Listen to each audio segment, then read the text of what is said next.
Yoshiko Kuga, reporter-cameraman for Modern Life magazine. She's just coming back to Tokyo after 5 days in the little town of Matsue, doing a picture story.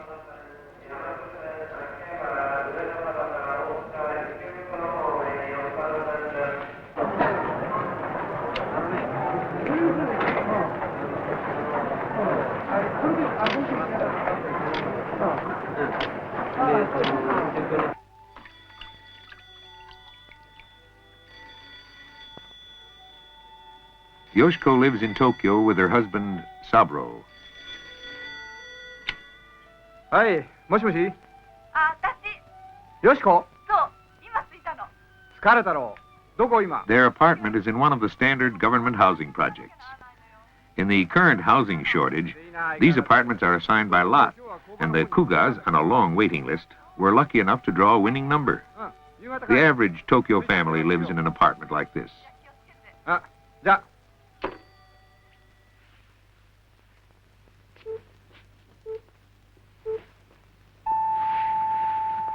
Yoshiko and Saburo have been married for 3 years, and like most Tokyo couples, both have jobs.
Tokyo, mammoth city.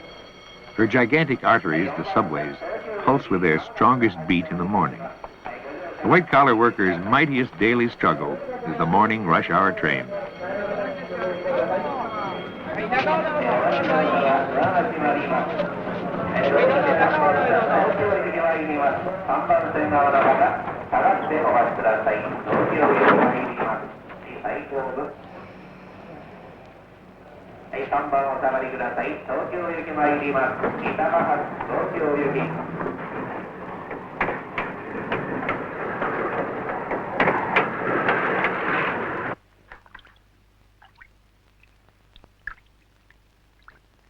It's a little different in a rural town. Matsue, where Yoshiko did her picture story, is as different from Tokyo as day from night. A quiet town, still graced with the old charms of traditional Japan.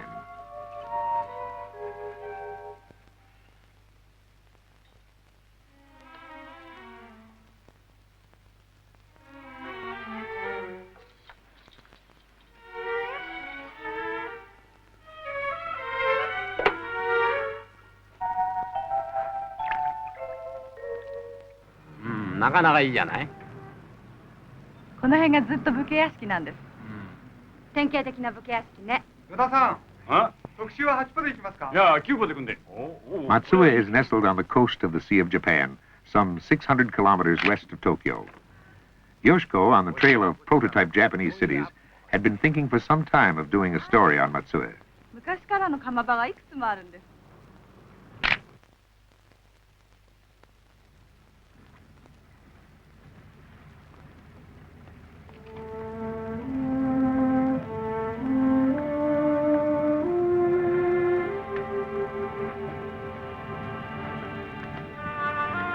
The day begins in Matsue with a parade of food merchants streaming in from nearby villages on foot, as food merchants have for generations.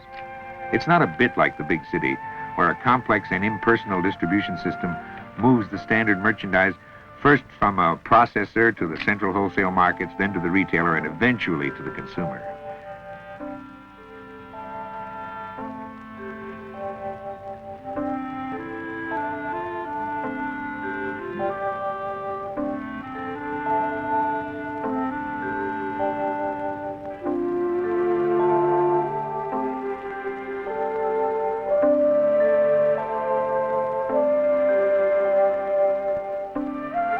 In a town like Matsue, the food comes fresh from its source, still rich with natural flavor, with the smell of the fertile earth and the teeming ocean.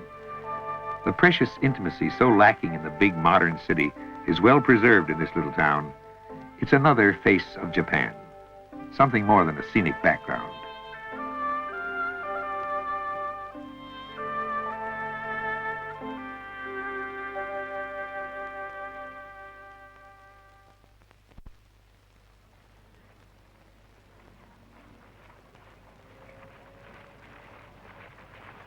Japan has many faces.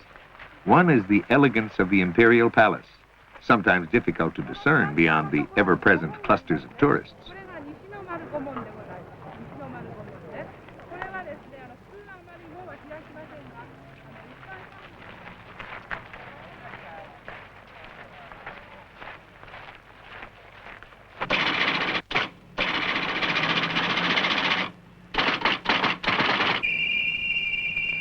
About the time the first throngs of tourists descend on the vast Imperial Palace Square, the business center of Tokyo, just a few blocks away, is swinging full blast. One of the remarkable phenomena of post-war Japanese trade and industry is the youthfulness of the workers.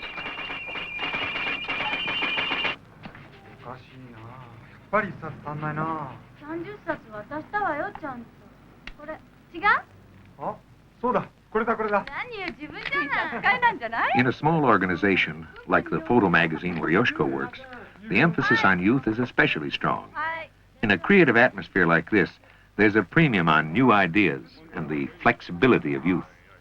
Young people, responsive to the changing moods and tastes of a developing society, eagerly assume leading roles in setting trends. Yoshiko, without pausing to take a breath, is already deep in a discussion of her next picture story. もちろん人体の害が第一だ。しかし動物、植物、鉱物全部だな。工業地帯の病院に行ってみたらどうかしら。ちょっと心当たりがあるんだけど。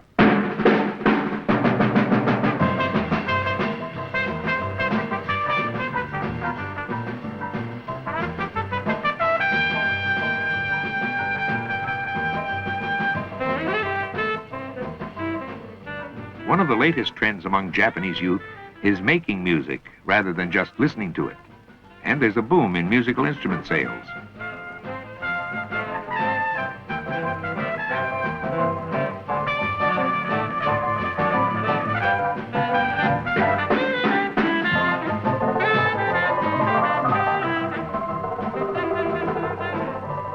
Our friend Saburo works in the merchandising department of a piano manufacturer. After polishing off his morning schedule of paperwork, he leaves for a meeting at the factory, which is outside Tokyo. He'll be home about dinner time because he can take the famous Bullet Express.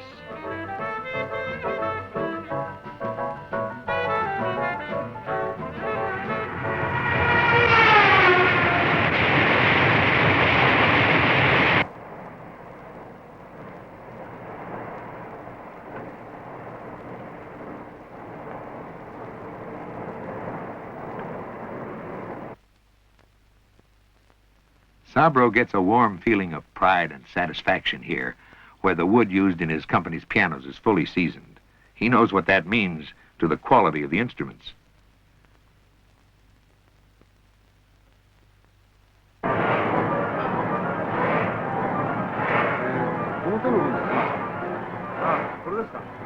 The purpose of Saburo's trip to the factory was to coordinate plans for exporting his company's pianos, an important area of merchandising. Japanese pianos, rated among the world's finest, compete with old-time leading makes in the United States and Europe. The Japanese piano-making skills have been successfully adapted to mass production methods and have proved their quality in the great musical centers of the West.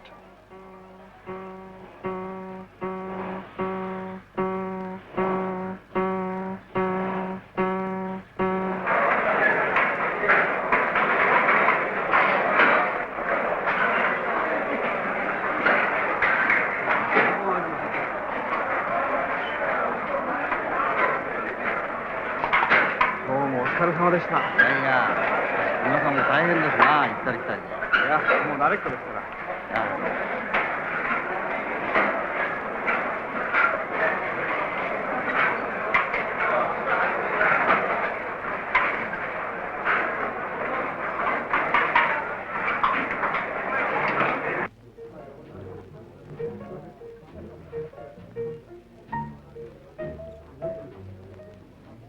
There's no company cafeteria in Yoshiko's modest magazine publishing company. As a matter of fact, they don't even have a reception room. They meet for conferences at one coffee house or another. そうね、ちょっと辛いけど、まあ、久我君の写真が大いにカバーしてくれるでしょうし。ダメですよ、先生、そんな。They have plenty of choices. Tokyo is overrun with coffee houses. There seems to be nothing but coffee houses in the business areas.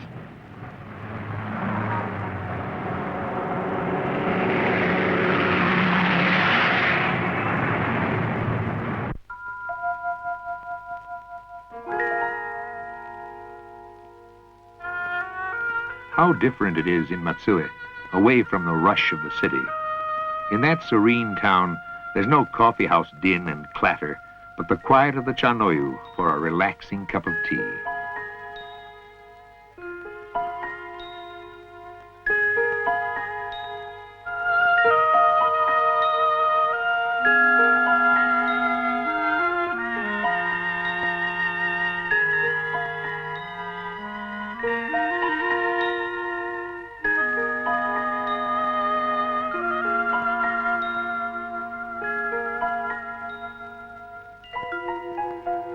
The chanoyu is pure Japanese, the elegant and time-honored tea ceremony, more relaxing and rewarding by far than any coffee break.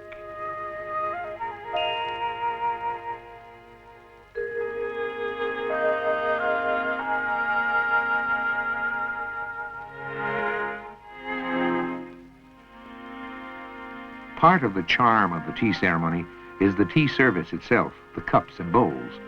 And since the tradition is still strong in Matsue, many old pottery kilns still fire up to bake the beautiful hand-thrown ware which can't be mass-produced.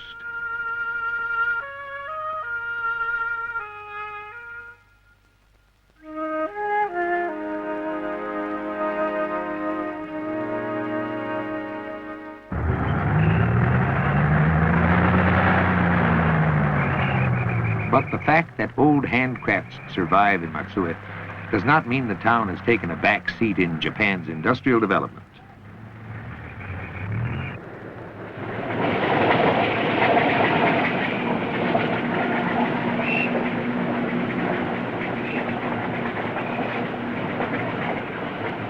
On the outskirts of Matsue are a number of sand iron pits.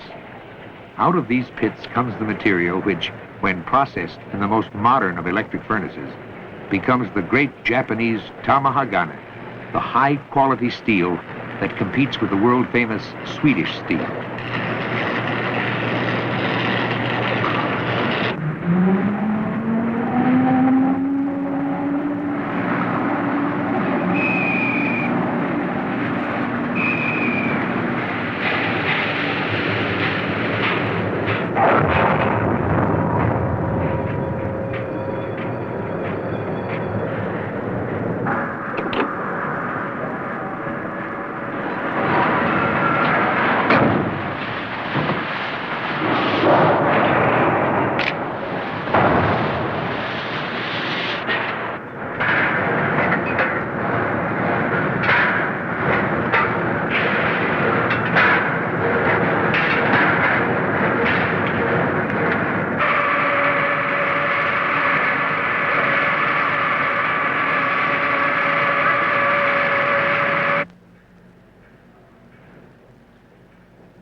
When Yoshiko returned from Matsue, she was struck again by the fact that the clear blue sky of Japan has literally disappeared from the big city. What can bring it back? What can cure the big city's plague? Smog. Yoshiko's new photo story assignment is Tokyo's attack on the public nuisance of our times.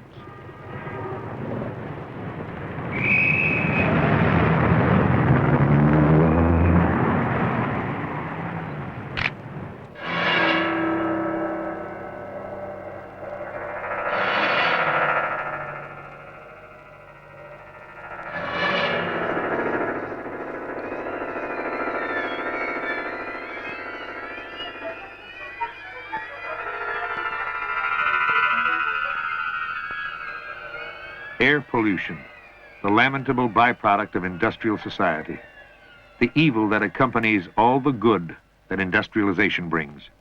Unpleasant as it is to contemplate the disappearance of the clear blue sky, even more unpleasant is it to contemplate the serious health hazard of the smog.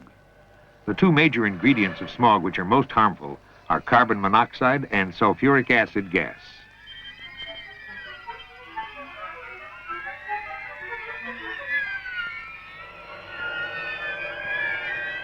Monitoring devices at strategic spots in Tokyo automatically transmit their readings of the air pollution level to a central control system. At a designated concentration, the recorder flashes the danger signal. Instantly, warnings are dispatched to a pre-scheduled group of industrial plants which adjust their oil furnaces, reducing the emission of hazardous air pollutants.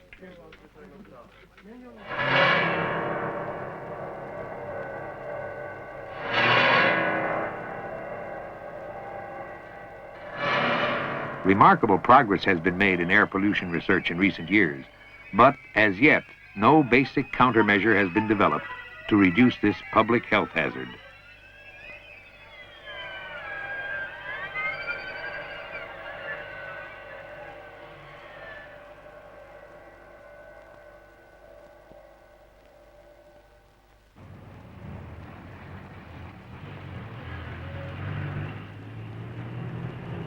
Yoshiko covers every front of the big city's war on air pollution and organizes her photo story around the theme, which she firmly believes, that the Japanese can take this problem in their stride and, with their customary dynamic attack, ultimately find the solution.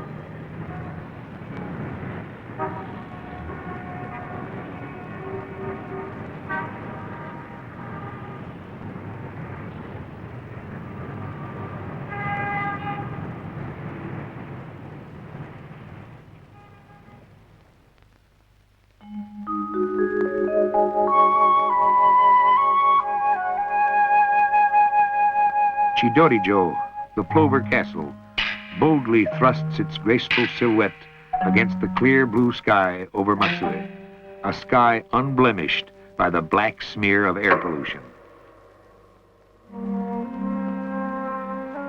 The simple beauty of the castle derives from the handcrafted details characteristic of the local artisans of the past. Just so, the local foods retain their characteristic flavors.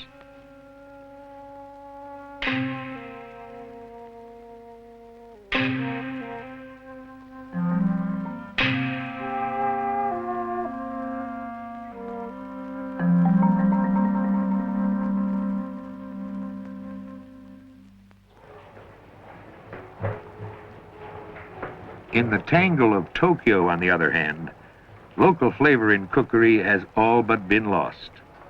However, to compensate for a lack of regional Japanese cuisine, the bustling city offers a choice of cookery from every nation in the world to please the most cosmopolitan palate.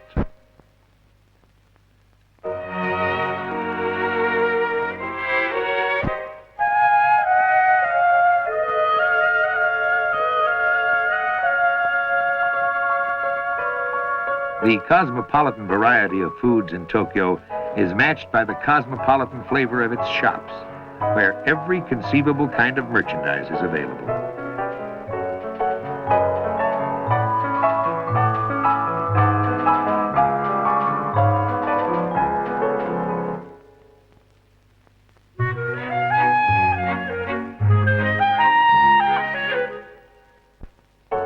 Tokyo's gargantuan appetite devours a mountain of information, too.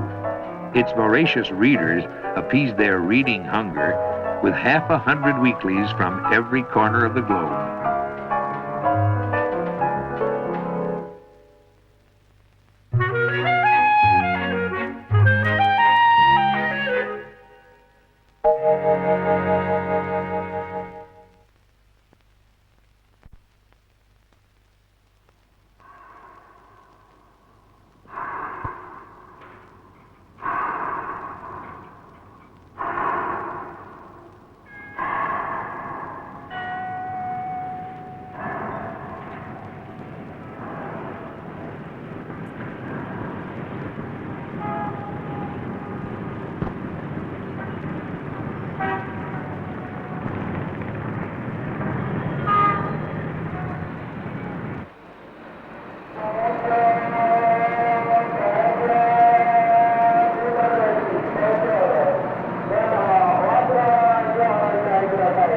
結局現状では実態の把握っていう段階だと思うんですよ。つまり積極的な手は打ってないってわけ？うん。手は打ってると思うんだけど。The end of the day comes too soon for the eager young people of the seething city. There's so much yet to be done. In Yoshiko's office, for example, the editorial staff continues its spirited discussion for hours. はい。皆さん、電話。あ、どうも。あ、はい。それも調べてみちゃうな。そうよ。あ、私。今着いたんだけどさ、そっちどう？帰れる？うん。あ、そうそう。向こうでね。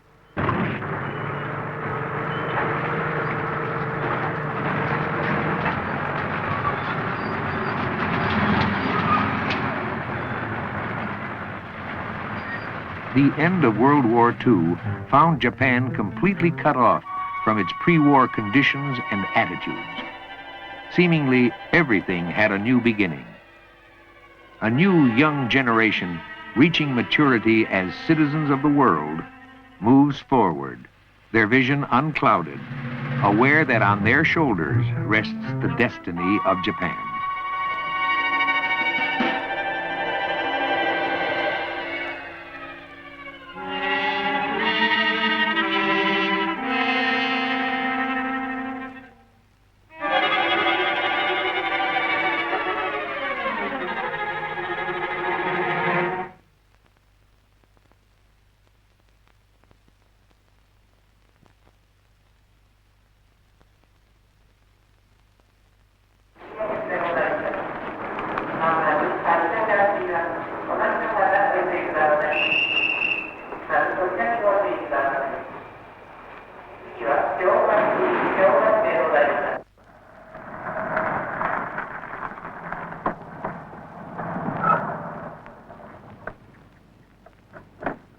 じゃあ明日10時ね。そうそう、10時。じゃあお疲れ様。はい、お疲れ。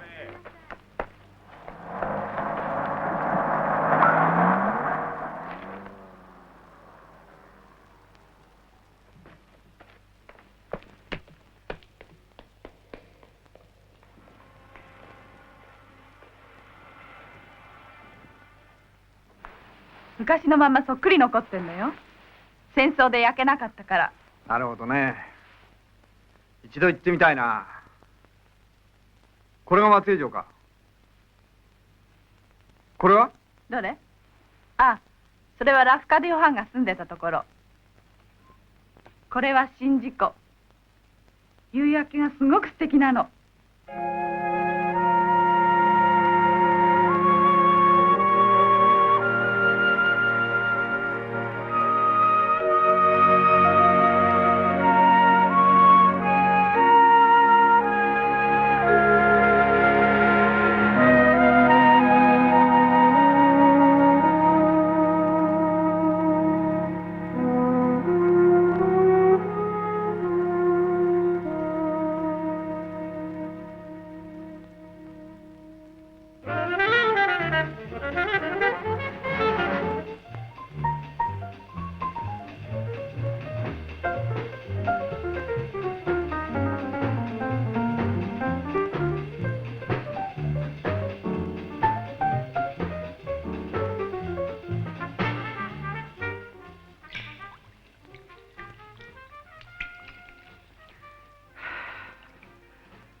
ここは串本、向かいは大島。Yoshiko, ever the journalist, transcribes her thoughts to her diary. Tonight her entry sums up her kaleidoscopic day like this. 2 cities, one small and tranquil, so quiet one can hear the beating of a bird's wings. The other so huge, so active, growing so rapidly it seems to be bursting its seams. And yet they differ so little in the ultimate direction of their objectives. The people of the 2 cities turn their eyes to the same goal. Both focus on a single light, a light that has always guided the growing land of Japan.